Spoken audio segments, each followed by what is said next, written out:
सभी की तरफ से मैं करबद्ध होकर प्रधानमंत्री जी से निवेदन करती हूं कि आप हमारे मार्गदर्शन करें, अपने विचारों से हमें लाभान्वित करें। As was said by Mr. Adani, you stand as a symbol of hope and aspiration for us. And as you join us, we request you to lead us, to guide us. Ladies and gentlemen, the Honorable Prime Minister, Shri Narendra Modi ji.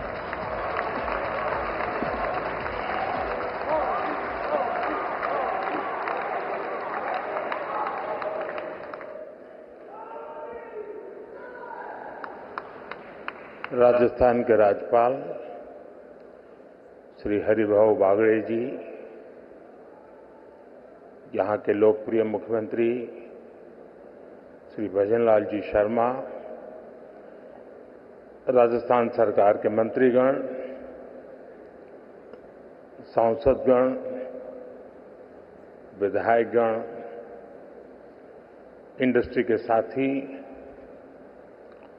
विभिन्न ambassadors, दूतावासों के प्रतिनिधि, अन्य महानुभाव, देवी और सज्जनों, राजस्थान की विकास यात्रा में आज एक और अहम दिन है।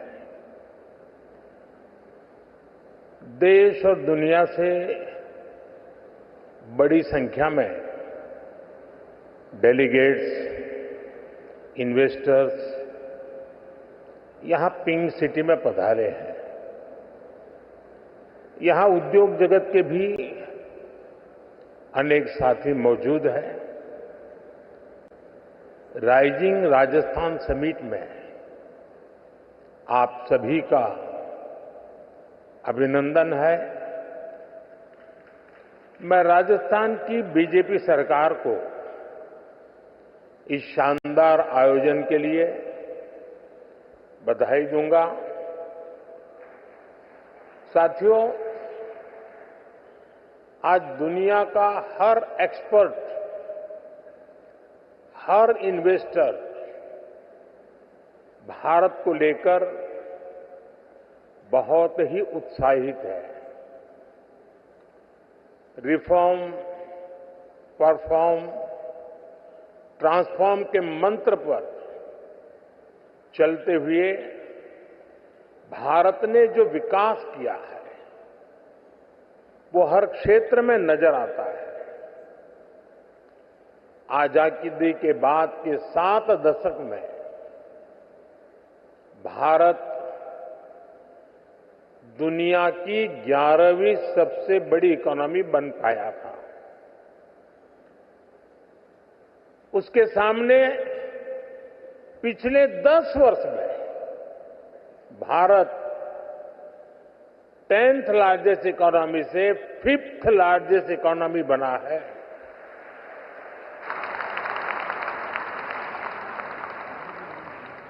बीते 10 वर्षों में भारत ने अपनी इकोनॉमी की साइज करीब करीब डबल किया है। बीते 10 वर्षों में भारत का एक्सपोर्ट भी करीब करीब डबल हो गया है। 2014 से पहले के दशक की तुलना में बीते दशक में एफडीआई भी 2 गुना से अधिक हुआ है।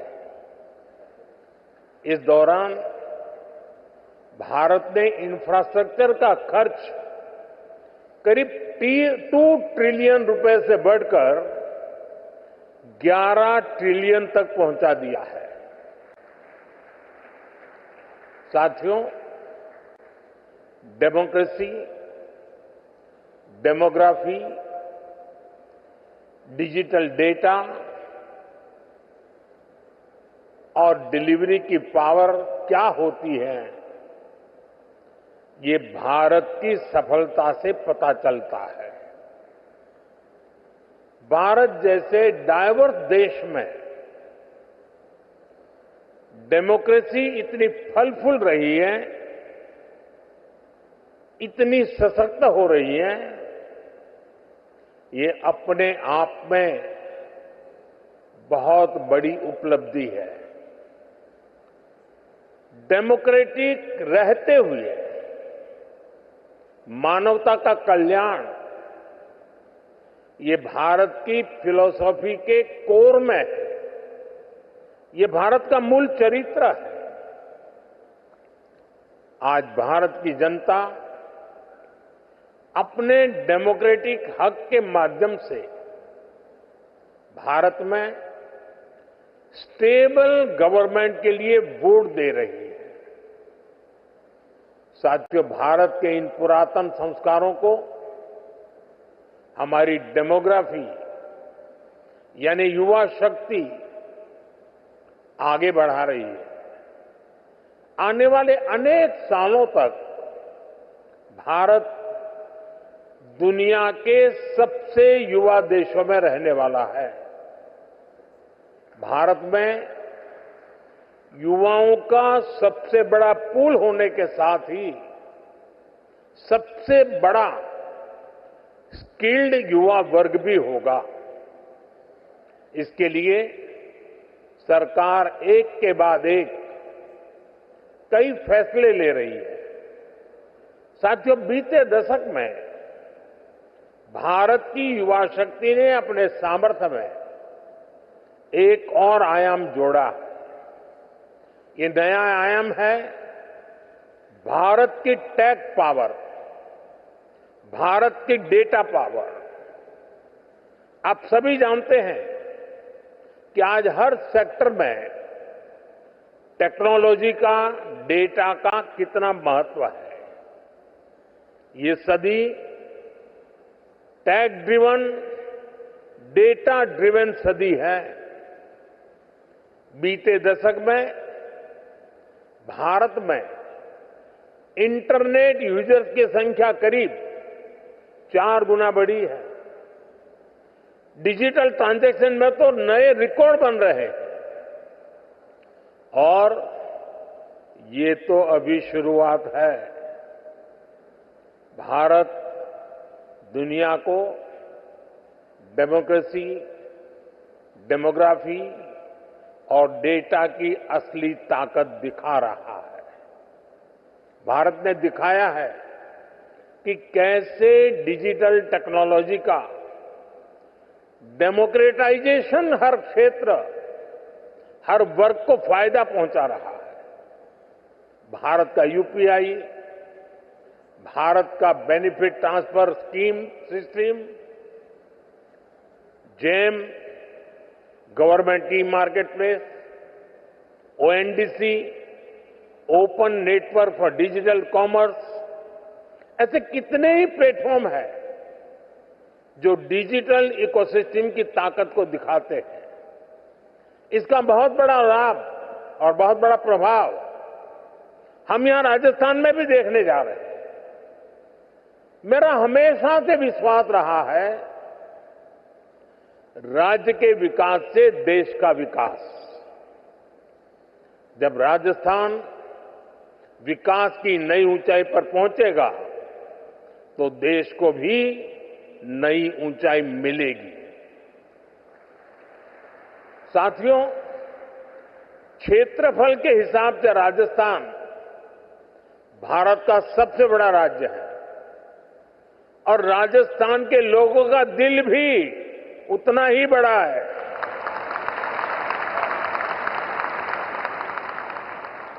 यहां के लोगों का परिश्रम, उनकी ईमानदारी, कठिन से कठिन लक्ष्य को पाने की इच्छा शक्ति, राष्ट्र प्रथम को सर्वोपरि रखने की भावना,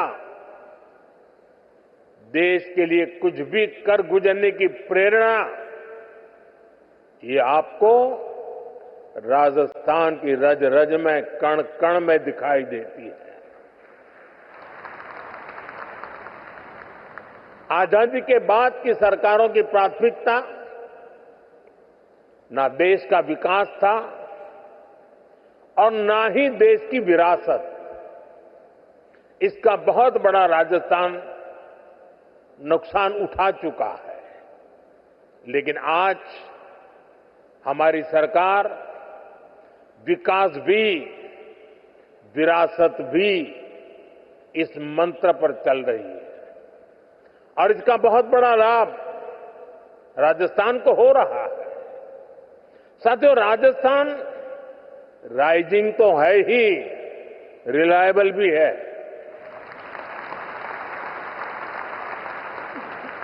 राजस्थान रिसेप्टिव भी है और समय के साथ खुद को रिफाइन करना भी जानता है।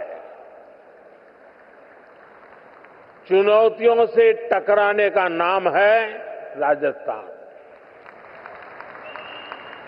नए अवसरों को बनाने का नाम है राजस्थान।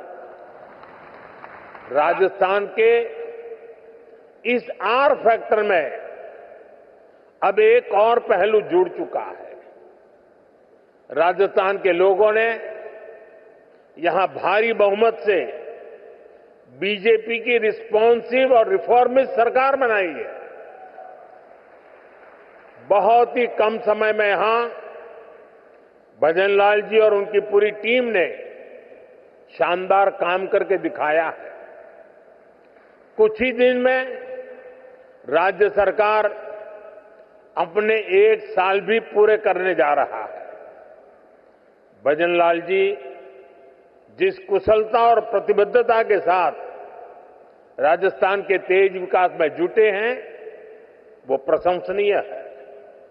गरीब कल्याण हो, किसान कल्याण हो, युवाओं के लिए नए अवसरों का निर्माण हो, सड़क, बिजली, पानी के काम हो, राजस्थान में हर प्रकार के विकास, उससे जुड़े हुए सारे कार्य तेजी से हो रहे हैं।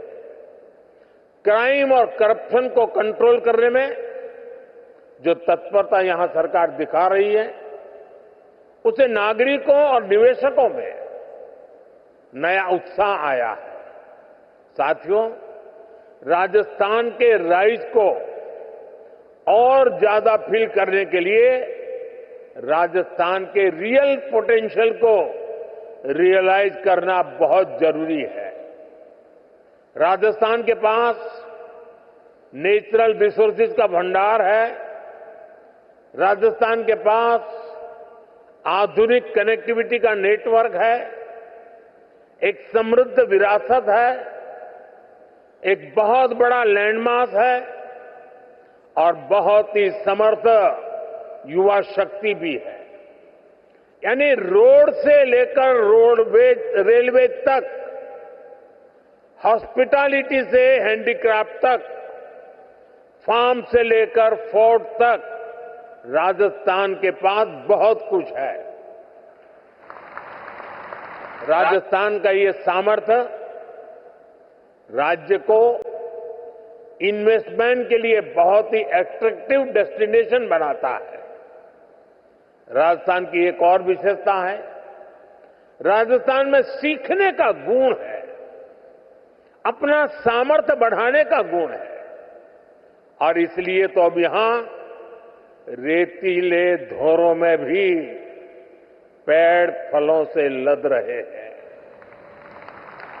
जैतून और जैट्रोपा की खेती का काम बढ़ रहा है। जयपुर की ब्लू पॉटरी, प्रतापगढ़ की थेवा ज्वेलरी और भीलवाड़ा का टेक्सटाइल इनोवेशन, इनकी अलग ही शान है। मकराना के मार्बल और कोटा डोरिया की पूरी दुनिया में पहचान है। नागौर के पान बेसी की खुशबू भी निराली है और आज की बीजेपी सरकार हर जिले के सामर्थ्य को पहचानते हुए काम कर रही है। साथियों, आप भी जानते हैं, भारत के खनिज भंडार का बहुत बड़ा हिस्सा राजस्थान में है। यहां zinc, lead, copper, marble, limestone, granite, potash जैसे अनेक मिनरल्स के भंडार है। ये आत्मनिर्भर भारत की मजबूत नींव है। राजस्थान भारत की एनर्जी सिक्योरिटी में बहुत बड़ा कंट्रीब्यूटर है। भारत ने इस दशक के अंत तक 500 गीगावाट रिन्यूएबल एनर्जी कैपेसिटी बनाने का टारगेट रखा है। इसमें भी राजस्थान बहुत बड़ी भूमिका निभा रहा है। भारत के सबसे बड़े सोलर पार्क में से अनेक पार्क यहां पर बन रहे हैं।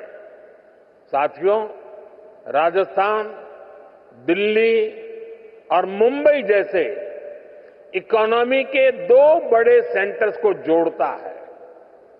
राजस्थान महाराष्ट्र और गुजरात के पोर्ट्स को नॉर्दर्न इंडिया से जोड़ता है। आप देखिए, दिल्ली मुंबई इंडस्ट्रियल कॉरिडोर का 250 किलोमीटर हिस्सा राजस्थान में है। इससे राजस्थान के अलवर, भरतपुर, दौसा, सवाई माधोपुर, टोंक, बूंदी और कोटा ऐसे जिलों को बहुत फायदा होगा। डेडिकेटेड फ्रेट कॉरिडोर जैसे आधुनिक रेल नेटवर्क का 300 किलोमीटर हिस्सा राजस्थान में है। ये कॉरिडोर जयपुर, अजमेर, सीकर, नागौर और अलवर जिलों से होकर गुजरता है। कनेक्टिविटी के इतने बड़े प्रोजेक्ट्स का सेंटर होने के कारण राजस्थान निवेश के लिए बेहतरीन डेस्टिनेशन है। खासतौर पर ड्राई पोर्ट्स और लॉजिस्टिक्स सेक्टर के लिए तो यहां अपार संभावनाएं हैं। हम यहां मल्टी मॉडल लॉजिस्टिक्स पार्क का विकास कर रहे हैं। यहां लगभग 2 दर्जन सेक्टर स्पेसिफिक इंडस्ट्रियल पार्क बनाए जा रहे हैं। 2 एयर कार्गो कॉम्प्लेक्स का निर्माण भी हुआ है। इससे राजस्थान में इंडस्ट्री लगाना आसान होगा, इंडस्ट्रियल कनेक्टिविटी और बेहतर होगी। साथियों, भारत के समृद्ध फ्यूचर में हम टूरिज्म का बहुत बड़ा पोटेंशियल देख रहे हैं। भारत में nature, culture, adventure, conference, destination wedding और हेरिटेज टूरिज्म सबके लिए असीम संभावनाएं हैं। राजस्थान भारत के टूरिज्म मैप का प्रमुख केंद्र है। यहां इतिहास भी है, धरोहरें भी हैं, विशाल मरुभूमि और सुंदर जिले भी हैं।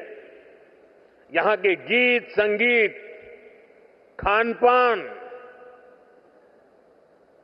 उसके लिए तो जितना कहे उतना कम है। टूर, ट्रैवल और हॉस्पिटैलिटी सेक्टर को जो चाहिए वो सब राजस्थान में है। राजस्थान दुनिया के उन चुनिंदा स्थानों में से एक है जहां लोग शादी ब्याह, जीवन के पलों को यादगार बनाने के लिए राजस्थान आना चाहते हैं। राजस्थान में वाइल्ड लाइफ टूरिज्म का भी बहुत अधिक स्कोप है। रणथंभौर हो, सरिस्का हो, मुकुंदरा हिल्स हो, केवलादेव हो, ऐसे अनेक स्थान हैं जो वाइल्ड लाइफ को पसंद करने वालों के लिए स्वर्ग है। मुझे खुशी है कि राजस्थान सरकार का अपने टूरिस्ट डेस्टिनेशंस, हेरिटेज सेंटर्स को बेहतर कनेक्टिविटी से जोड़ रही है। भारत सरकार ने लगभग अलग अलग थीम सर्किट से जुड़ी योजनाएं भी शुरू की है। 2014 से 2014 के बीच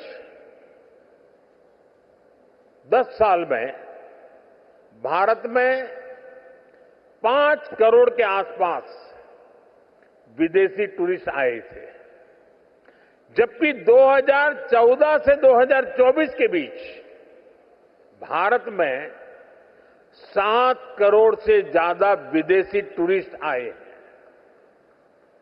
और आप ध्यान दीजिए, इन 10 वर्षों में पूरी दुनिया के 3-4 साल तो कोरोना से लड़ने में निकल गए थे।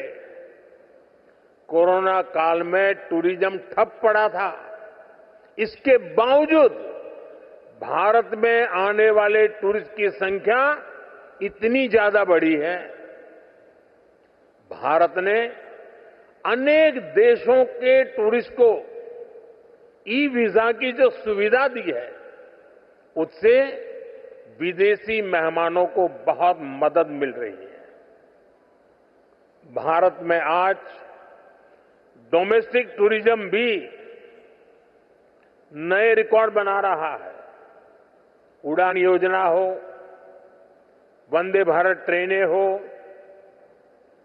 प्रसाद स्कीम हो, इन सभी का लाभ राजस्थान को मिल रहा है। भारत के वाइब्रेंट विलेज जैसे कार्यक्रमों से भी राजस्थान को बहुत फायदा हो रहा है।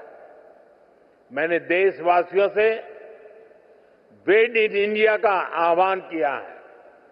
इसका फायदा भी राजस्थान को होना तय है। राजस्थान में heritage tourism, film tourism, eco tourism, rural tourism, border area tourism, इसे बढ़ाने की अथाह संभावनाएं हैं।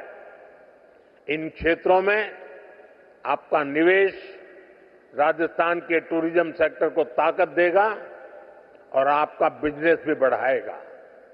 साथियों, आप सभी ग्लोबल सप्लाई और वैल्यू चेन से जुड़ी चुनौतियों से परिचित हैं।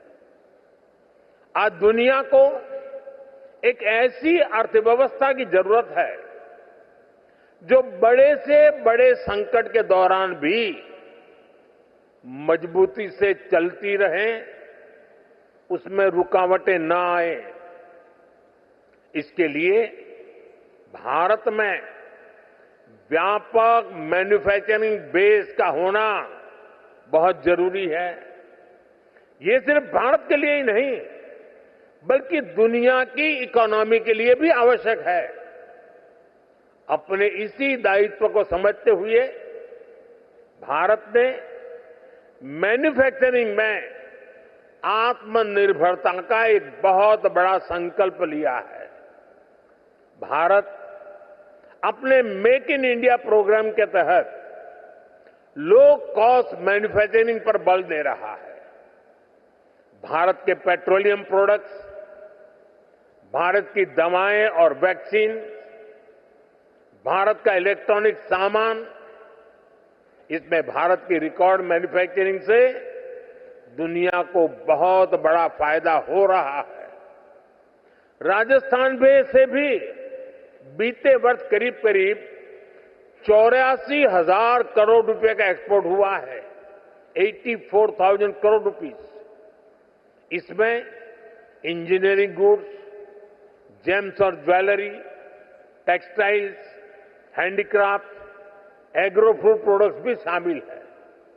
साथियों, भारत में मैन्युफैक्चरिंग बढ़ाने में पीएलआई स्कीम का रोल भी लगातार बढ़ता जा रहा है। आज इलेक्ट्रॉनिक्स, स्पेशलिटी स्टील, ऑटोमोबाइल्स और auto components, solar PV, pharmaceutical drugs, इन सेक्टर्स में बहुत अधिक उत्साह है। पीएलआई स्कीम के कारण करीब 1.25 लाख करोड़ रुपए का इन्वेस्टमेंट आया है। करीब 11 लाख करोड़ रुपए के प्रोजेक्ट बने हैं और एक्सपोर्ट में 4 लाख करोड़ रुपए की बढ़ोतरी हुई है। लाखों युवाओं को नए रोजगार भी मिले हैं। यहां राजस्थान में भी ऑटोमोटिव और ऑटो कंपोनेंट इंडस्ट्री का अच्छा बेस तैयार हो चुका है। यहां इलेक्ट्रिक व्हीकल मैन्युफैक्चरिंग के लिए बहुत संभावनाएं हैं। इलेक्ट्रॉनिक्स मैन्युफैक्चरिंग के लिए भी जो जरूरी इंफ्रास्ट्रक्चर की जरूरत है, वो भी राजस्थान में उपलब्ध है। मैं सभी निवेशकों से आग्रह करूंगा, इन्वेस्टर से आग्रह करूंगा, राजस्थान के मैन्युफैक्चरिंग पोटेंशियल को भी जरूर एक्सप्लोर करें। साथियों, राइजिंग राजस्थान की बहुत बड़ी ताकत है एमएसएमईज। एमएसएमईज के मामले में राजस्थान भारत के टॉप 5 राज्यों में से एक है। यहां इस समिट में एमएसएमईज पर अलग से एक कॉन्क्लेव भी होने जा रहा है। राजस्थान के 27 लाख से ज्यादा छोटे और लघु उद्योगों में काम करने वाले 50 लाख से ज्यादा लोग राजस्थान के भाग्य को बदलने का सामर्थ्य रखते हैं। मुझे खुशी है कि राजस्थान में नई सरकार बनते ही कुछ ही समय में नई एमएसएमई पॉलिसी लेकर आ गई। भारत सरकार भी अपनी नीतियों और निर्णयों से एमएसएमईज को लगातार मजबूत कर रही है। भारत के एमएसएमईज सिर्फ भारत ही नहीं, बल्कि ग्लोबल सप्लाई और वैल्यू चेन को सशक्त करने में बड़ी भूमिका निभा रहे हैं। हमने कोरोना के दौरान देखा, जब दुनिया में फार्मा से जुड़ी सप्लाई चेन क्राइसिस में आ गई, तो भारत के फार्मा सेक्टर ने दुनिया की मदद की। ये इसलिए संभव हुआ क्योंकि भारत का फार्मा सेक्टर बहुत मजबूत है। ऐसे ही हमें भारत को बाकी प्रोडक्ट्स की मैन्युफैक्चरिंग का बहुत स्ट्रांग बेस बनाना है और इसमें हमारे एमएसएमईज का बड़ा रोल होने जा रहा है। साथियों, हमारी सरकार ने एमएसएमईज की परिभाषा बदली है ताकि उन्हें ग्रोथ के और अधिक अवसर मिल सके। केंद्र सरकार ने करीब 5 करोड़ एमएसएमईज को फॉर्मल इकोनॉमी से जोड़ा है। इससे इन उद्योगों के लिए एक्सेस टू क्रेडिट आसान हुआ है। हमने एक क्रेडिट गारंटी लिंक्स स्कीम भी चलाई है। इसके तहत छोटे उद्योगों को करीब 7 लाख करोड़ रुपए की मदद दी गई है। बीते दशक में एमएसएमईज के लिए क्रेडिट फ्लो 2 गुना से अधिक बढ़ चुका है। साल 2014 में जहां ये करीब 10 लाख करोड़ रुपए होता था, आज ये 22 लाख करोड़ रुपए से ऊपर जा चुका है। इसका राजस्थान भी बहुत बड़ा लाभार्थी रहा है। एमएसएमईज की ये बढ़ती ताकत राजस्थान के विकास को एक नई ऊंचाई पर ले जाएगी। साथियों, हम आत्मनिर्भर भारत के नए सफर पर चल चुके हैं। आत्मनिर्भर भारत का अभियान, ये विजन ग्लोबल है और उसका इंपैक्ट भी ग्लोबल है। सरकार के स्तर पर हम whole of the government approach के साथ आगे बढ़ रहे हैं। इंडस्ट्रियल ग्रोथ के लिए भी हम हर सेक्टर, हर फैक्टर को एक साथ बढ़ावा दे रहे हैं। मुझे पूरा भरोसा है कि सबका प्रयास की यही भावना विकसित राजस्थान बनाएगी, विकसित भारत बनाएगी। साथियों, यहां देश और दुनिया से अनेक डेलीगेट्स आए हैं। बहुत सारे साथियों की ये पहली भारत यात्रा होगी। हो सकता है राजस्थान की भी उनकी पहली यात्रा हो। आखिर मैं यही कहूंगा, स्वदेश लौटने से पहले आप राजस्थान को, भारत को जरूर एक्सप्लोर करें। राजस्थान के रंग बिरंगे बाजारों का शॉपिंग एक्सपीरियंस, यहां के लोगों की जिंदा दिली, ये सब कुछ आप कभी भी नहीं भूलेंगे। एक बार फिर सभी निवेशकों को राइजिंग राजस्थान के संकल्प को, आप सभी को बहुत बहुत शुभकामनाएं। धन्यवाद। बहुत बहुत धन्यवाद माननीय प्रधानमंत्री जी। आपका मार्गदर्शन निस्संदेह हमारे निवेशकों, उद्यमियों, नीति निर्माताओं के लिए एक मार्गदर्शक के रूप में काम करेगा, जो राजस्थान को विकास और समृद्धि की नई ऊंचाइयों पर लेकर जाएगा। बहुत बहुत धन्यवाद प्रधानमंत्री जी, हमारे प्रवासी राजस्थानियों से भी अपनी मन की बात कहने का। धन्यवाद प्रधानमंत्री जी।